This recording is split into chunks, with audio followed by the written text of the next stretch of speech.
Hi students, I am Krishav Rena from class 10. Today I will discuss class 10 physics chapter first light reflection and refraction with you. So let's start. Light होता क्या है? Light energy की एक ऐसी form होती है जिसकी मदद से हम देख सकते हैं। तो हम ये लिख सकते हैं कि light is a form of energy which enable us to C.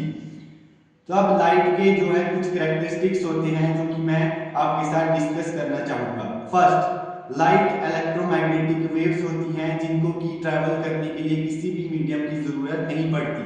Second, light हमेशा एक स्ट्रेट लाइन में ट्रैवल करती है। थर्ड, लाइट जब भी किसी वैक्यूम या कभी एयर में ट्रैवल करेगी तो जो लाइट की स्पीड रहेगी वो होगी 3 × 10⁸ मीटर पर सेकेंड।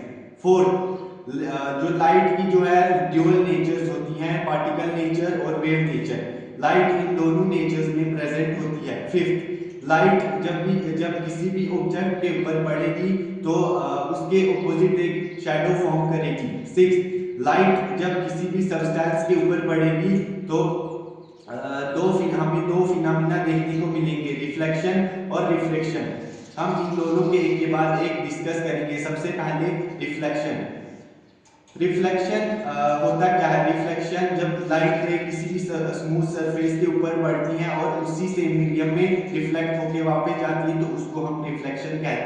रिफ्लेक्शन के दो लॉ जो कि मैं आपको डायग्राम के थ्रू अच्छे से डिस्कस कराऊंगा और जो कि आपको डायग्राम के थ्रू बहुत अच्छे से समझ आएंगे। तो जल्दी से चलते हैं डायग्राम की और समझते हैं रिफ्लेक्शन के दो लॉ।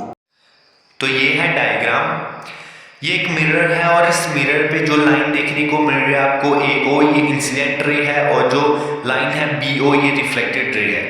ये जो AO है ये लाइट रे है, ये मिरर पे पड़ी है, और जो BO है ये रिफ्लेक्टेड रे है जो कि पड़ने के बाद इसी सेम वे में यहाँ से रिफ्लेक्ट हुई है। ये जो बीच में डॉटेड लाइन है ये नॉर्मल है और जो कि 90 डिग्री का एंगल क्रिएट करता है। अब जो इंसिडेंट रे और नॉर्मल के बीच में जो एंगल है, जो एंगल बनता है वो उस एंगल को एंगल ऑफ इंसिडेंस कहते हैं, और जो रिफ्लेक्टेड रे और नॉर्मल के बीच में एंगल बनता है उसको एंगल ऑफ रिफ्लेक्शन कहते हैं। तो जो रिफ्लेक्शन का पहला लॉ है वो यही कहता है कि जो एंगल ऑफ इंसिडेंस है वो हमेशा इक्वल होगा एंगल ऑफ रिफ्लेक्शन के। जो इसका दूसरा लॉ है वो ये कहता है कि इंसिडेंट रे, रिफ्लेक्टेड रे और जो नॉर्मल है वो हमेशा सेम प्लेन पर ही लाई करेंगे। एक बार फिर से बता रहा हूँ, first law of reflection, angle of incidence is always equal to angle of reflection. Second law, incident ray, reflected ray and normal lie on same plane. अब हम डिस्कस करने जा रहे हैं एक बहुत ही इंपॉर्टेंट टर्म को जिसका कि नाम है इमेज। इमेज होता क्या है?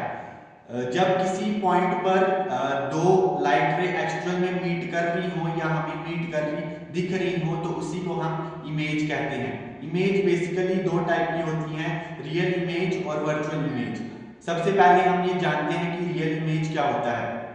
जब लाइट रे एक्चुअल में मीट कर रही हो तो जो लाइट रियल इमेज है वो फॉर्म होगी। जो रियल इमेज है वो स्क्रीन पर ऑब्टेन की जा सकती है। जो रियल इमेज है वो जब भी फॉर्म होगी तो वो इन्वर्टेड फॉर्म होगी, मतलब कि उल्टी फॉर्म होगी। अब है वर्चुअल इमेज। वर्चुअल इमेज इसका बिल्कुल उल्टा है। जो वर्चुअल इमेज है वो तब फॉर्म होगी जबकि जो लाइट रे है वो एक्चुअल में मीट नहीं कर रही, मतलब हमें वो मीट कर रही दिख रही हैं, मतलब कि हम उनको किसी भी तरीके मीट करवा रहे हैं। जो वर्चुअल इमेज है वो स्क्रीन पर ऑब्टेन नहीं की जा सकती। जो वर्चुअल इमेज है वो हमें जब भी फॉर्म होगी तो इरेक्ट होगी, मतलब कि सीधी होगी।